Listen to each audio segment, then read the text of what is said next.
अवाम के लिए एक और मुश्किल, आटे की अदम दस्तयाबी पर अवाम परेशान। शदीद गर्मी में यूटिलिटी स्टोर्स के बाहर लंबी लंबी कतारें। बोल ने निभाई सहाफती जिम्मेदारियां, पहुंचाई घर घर ये आवाज। इस्लामाबाद के यूटिलिटी स्टोर से सस्ते आटे का हुसूल शहरियों के लिए ख्वाब बन गया। बोल न्यूज हकायक सामने ले आया है। आओ मिलकर आवाज उठाएं, पाकिस्तान को बदलें बोल के साथ। बोल बना अवाम की आवाज। अवामी शिकायत पर बोल ने किया मुताल्लिका इदारों से मुतालबा।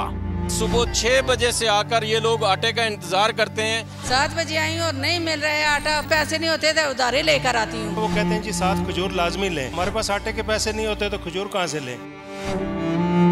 क्योंकि बोल है पाकिस्तान का नंबर 1 न्यूज चैनल।